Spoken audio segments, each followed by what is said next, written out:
नमस्ते प्यारे विद्यार्थियों, गोविंदगढ़ महाविद्यालय द्वारा चलाई जा रही ऑनलाइन कक्षाओं में आपका स्वागत है।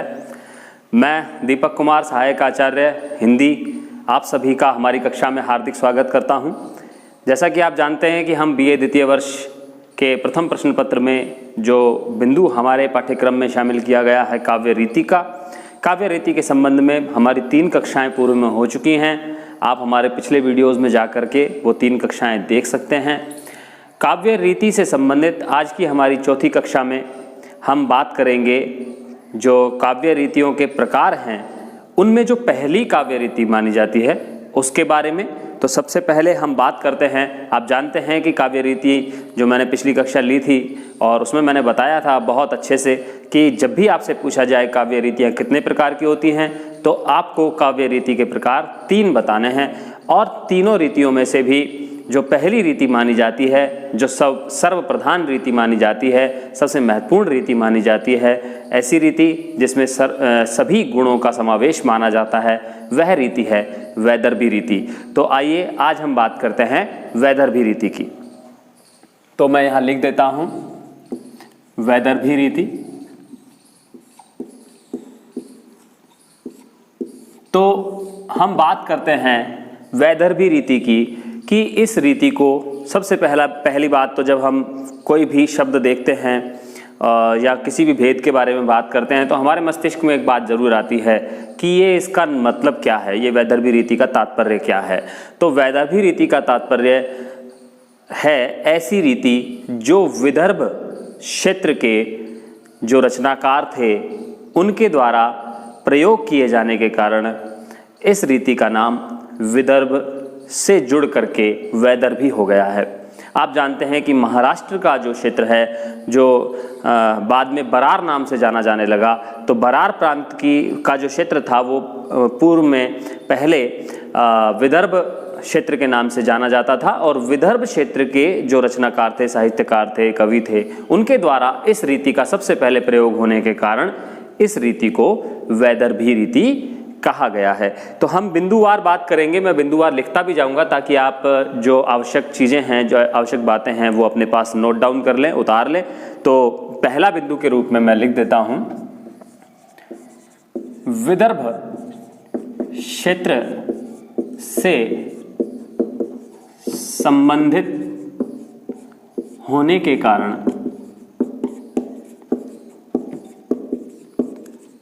इसे वैदर्भी कहा जाता है,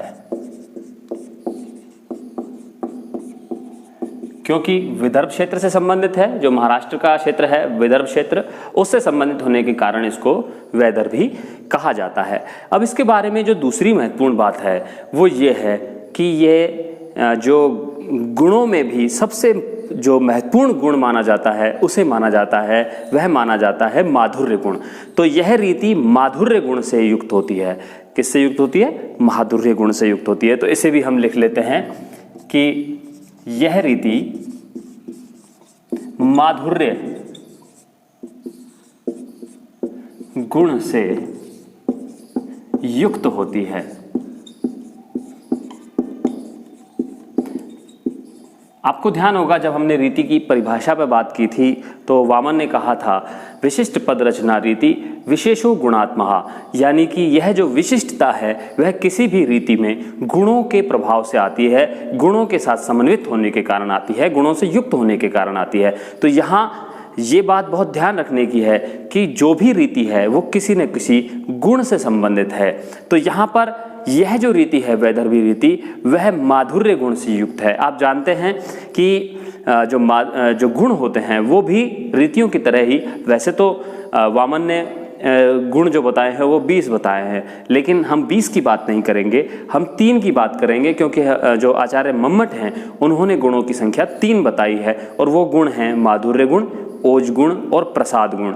तो जो वैदर्भी रीति है वो माधुर्य गुण से युक्त होती है, यानी कि माधुर्य गुण से युक्त होने का तात्पर्य है कि वह रचना जिसके पठन पाठन से या श्रवण से या उसका अभिनय देखने से, नाटक के रूप में हम कह सकते हैं कि उसका अभिनय देखने से जब हृदय आनंद से द्रवित हो जाए, हृदय आनंद से बह जाए और रस में आदमी आकंठ डूब जाए, तो ऐसी स्थिति में माधुर्य गुण होता है। और जब माधुर्य गुण किसी रचना में होता है तो उसमें रीति का प्रयोग होता है, वैदर्भी रीति का प्रयोग। यानी कि जब रचना लिखी जाती है तो उसमें वैदर्भी रीति के नियमों का पालन किया जाता है। यूं तो वामन ने इस रीति को सभी गुणों से युक्त माना है, मानते हुए कहा है समग्र गुणा वैदर्भी।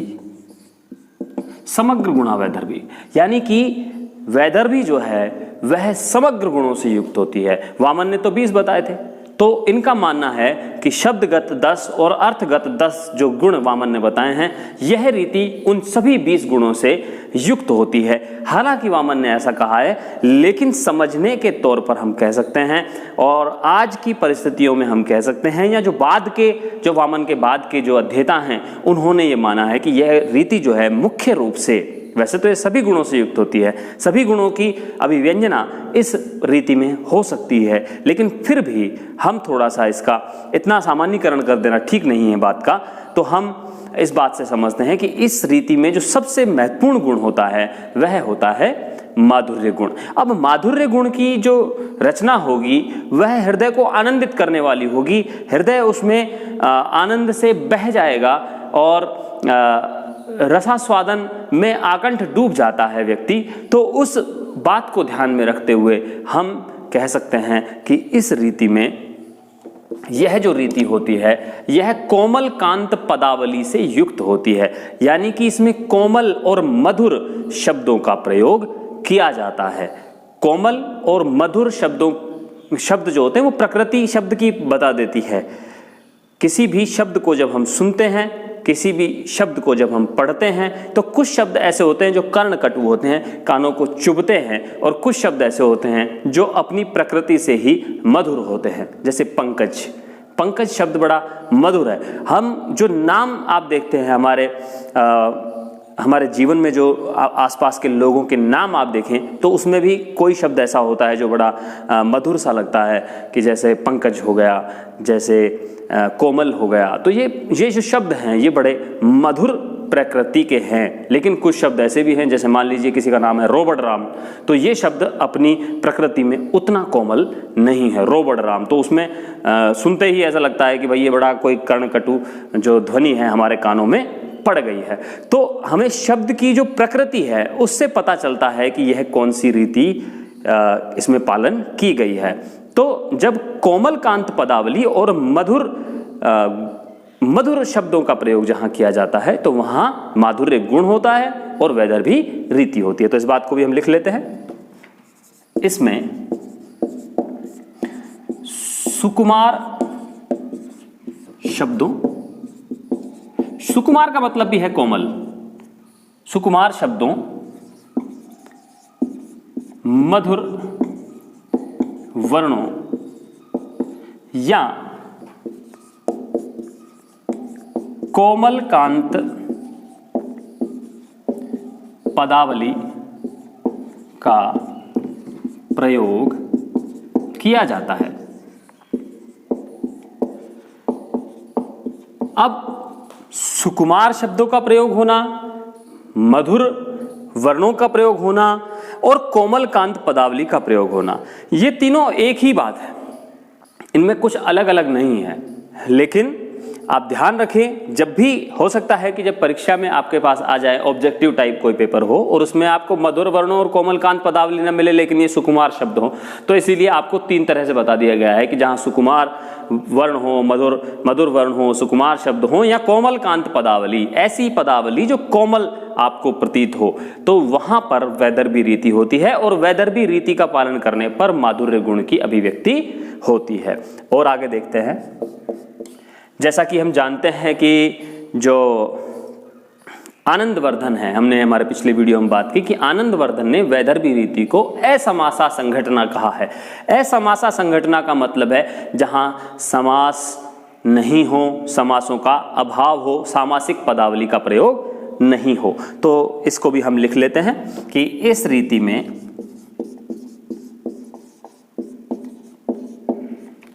समासों का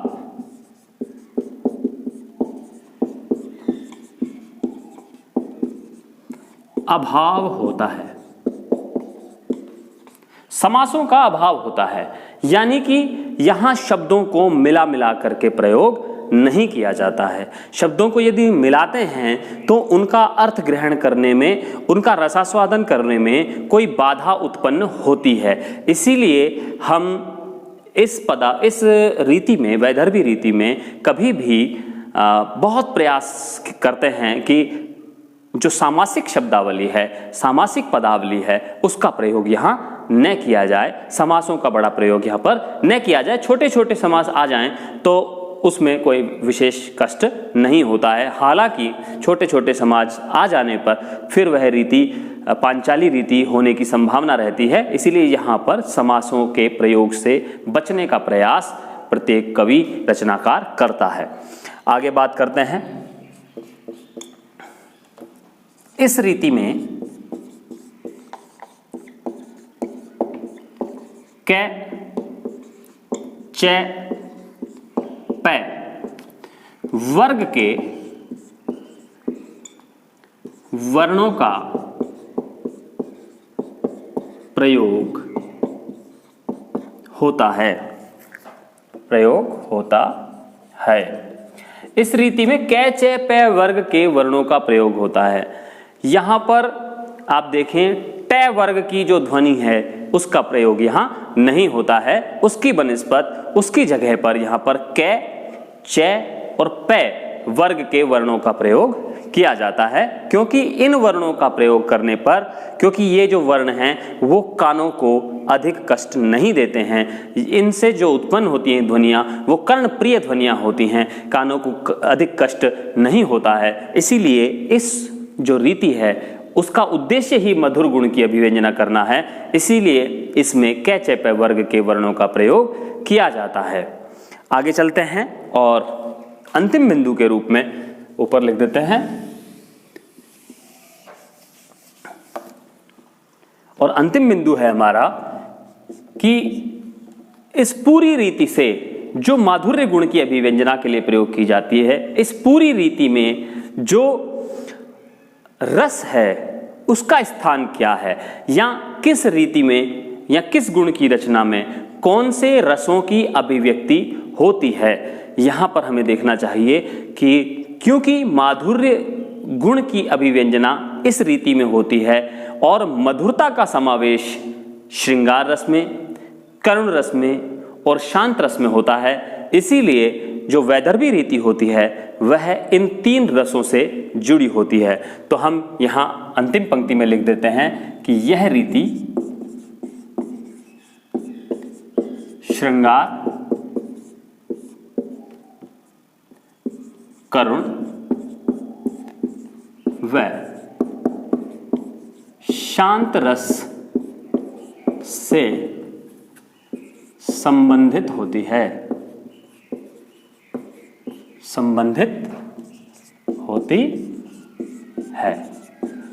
यह रीति श्रृंगार, करुण व शांत रस से संबंधित होती है। यानी कि जो श्रृंगार रस की रचना होगी और जिसमें माधुर्य गुण की अभिव्यंजना होगी, वहां पर वैदर्भी रीति का प्रयोग करना अनिवार्य होगा। अगर आप वैदर्भी रीति का प्रयोग नहीं करेंगे तो रस की वैसी अभिव्यक्ति नहीं होगी, वैसा गुण का समावेश नहीं हो पाएगा। यदि आप ट वर्ग की ध्वनियों का प्रयोग कर रहे हैं, कर्णकटु ध्वनियों का प्रयोग कर रहे हैं, तो जब हम कविता लिख देंगे तो उसमें से श्रृंगार रस की अभिव्यक्ति होगी नहीं, और यहाँ पर फिर वह दोष की तरह से हमारे सामने आएगी बात, और फिर हम कहेंगे कि इसमें श्रुति कटुत्व दोष है, क्योंकि वैसा प्रभाव उत्पन्न करने में वह रचना असफल निष्फल सिद्ध हो जाएगी। तो यहाँ पर हमने अंतिम रूप में बात की कि ये जो रीति है ये श्रृंगार करुण और शांत रस से संबंधित होती है। अब एक उदाहरण हम देख लेते हैं कि किस तरह की रचनाएं होती हैं जिनमें वैदर्भी रीति का प्रयोग होता है।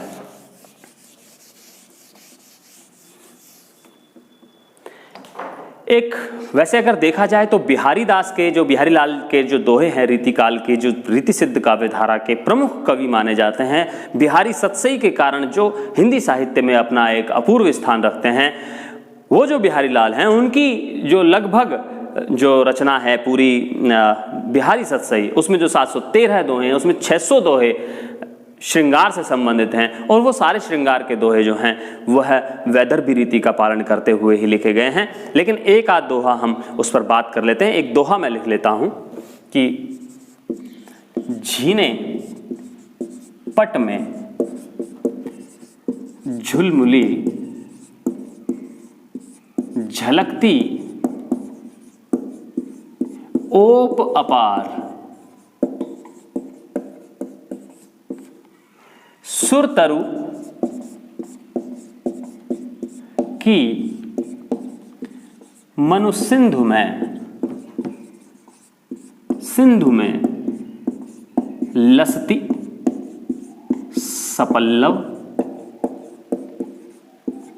लसती सपल्लव डार। तो ये एक दोहा मैंने लिख दिया है।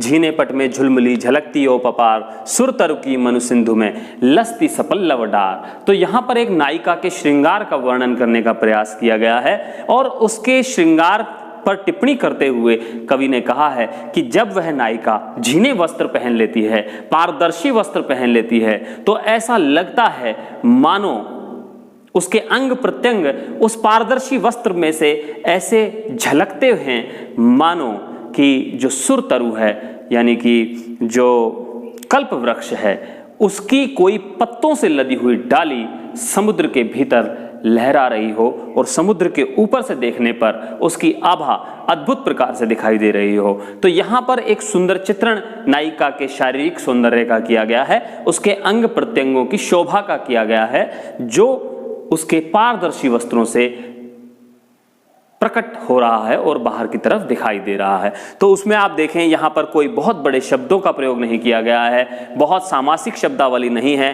कठोर वर्णों के रूप में यदि हम बात करें तो यहाँ पर ट वर्ग का एक शब्द, एक वर्ण केवल ट यहाँ पर देखने को मिलता है, केवल इस एक शब्द में। बाकी किसी भी शब्द में आप देखें कठोर वर्णों का प्रयोग नहीं किया गया है, और यही कारण है। जैसे एक और दोहा हम देख लें इनका, बतरस लालच लाल की मुरली धरी लुकाए, सोह करे बोहन हंसे दैन कहे नट जाए। तो वैसे भी जो ब्रज भाषा है उसके साथ इस प्रकार की माधुर्य अभिव्यंजक वर्णों की जो प्रयोग किया जाता है वह वैदर्भी रीति को और ज़्यादा प्रभावशाली बनाता है और माधुर्य गुण के अभिव्यक्ति में बहुत अधिक सहायक होता है। आज की कक्षा को यहीं विराम देते हैं। बहुत बहुत आभार, धन्यवाद। आपके लिए इतना सा काम मैं बता रहा हूं कि आप वैदर्भी रीति के 2 या 3 उदाहरणों का संकलन करें, और जो मैंने आपको ये वैदर्भी रीति के बारे में जो जानकारी दी है, यहाँ से जो पूरा पाठ पढ़ाया है, इसको आपने लिख लिया होगा अपने रजिस्टर में, अपनी कॉपी में, नोटबुक में। उसके बाद आप मेरे द्वारा दिए गए एक उदाहरण के नीचे आपके द्वारा ढूंढ करके लिखे गए 3 और जो छंद हैं इसी प्रकार के, आप उनका संकलन अपने पास कर लें। यह आपका एक छोटा सा असाइनमेंट मेरी ओर से दिया जा रहा है। आज की कक्षा में इतना ही। बहुत बहुत धन्यवाद, शुक्रिया।